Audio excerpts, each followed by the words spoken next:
each step of the way. The Liberal Agriculture Minister recently said, it's not like we can act a law to lower the price of food. Well, I've got a message for the Prime Minister. It's Liberal policies that have increased the price of everything, including food. And a new Liberal policy to put a cap on fertilizer use will do exactly that, increase the price of food. Not to mention this policy will be devastating. It will bankrupt Canadian farm families who will no longer be able to feed the world, and it will increase the price of groceries. So why is this Prime Minister intent on putting a cap on crop production while at the same time increasing the price of food for Canadians? The Right Honourable Prime Minister. Mr. Speaker, Conservatives don't seem to recognize that this inflation is a result of the COVID pandemic and of the disruptions around the world to our economy because of it.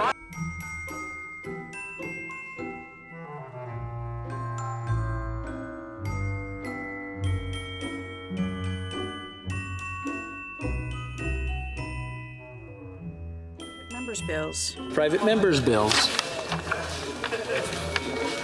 Ms. Matheson, seconded by Ms. McPherson, moves for leave to introduce a bill entitled An Act Respecting the Development of a National Strategy in Relation to Fresh Water. This motion is deemed adopted. Now the members may give a succinct explanation. The Honourable Member for London Fanshawe. Well, thank you, Mr. Speaker. I am honoured to rise today to reintroduce this bill from the 43rd Parliament and from an incredible member who first introduced it in the 42nd Parliament. I'm also grateful to the member for Edmonton Strathcona for seconding this bill. I have worked and consulted over the years with local environmentalists, conservation authorities, and members from Oneida Nation of the Thames First Nation on this bill. It calls on the government to commit to a national freshwater strategy.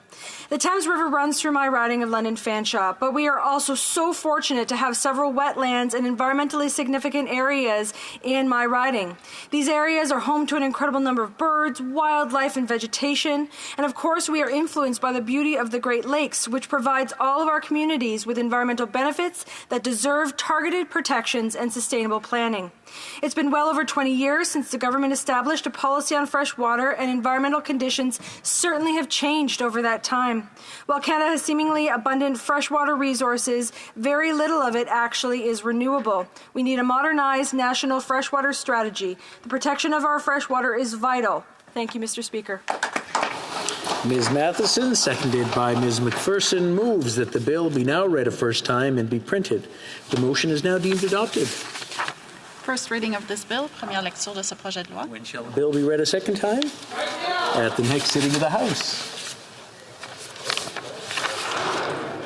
'Twas the last sitting week before Christmas, and because of Omicron, I'm playing to a half-empty house.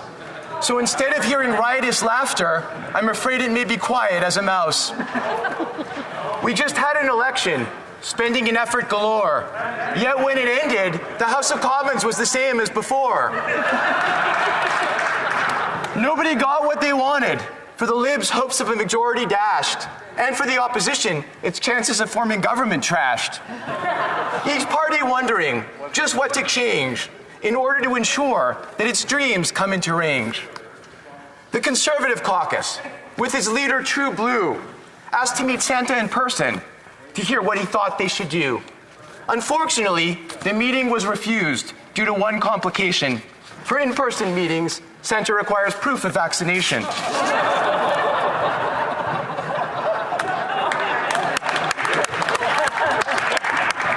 I'm a very old man, said St. Nick. And COVID, I fear. After all, I was already 500 when Shakespeare wrote King Lear. But by email to the leader, Mr. Claus made 3 points. The far right of your caucus, just do not coddle.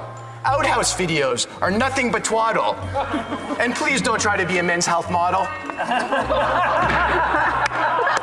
For the bloc, Santa's advice was very clear. If the party ever finds itself in dire straits, speak to the network consortium and demand more English debates.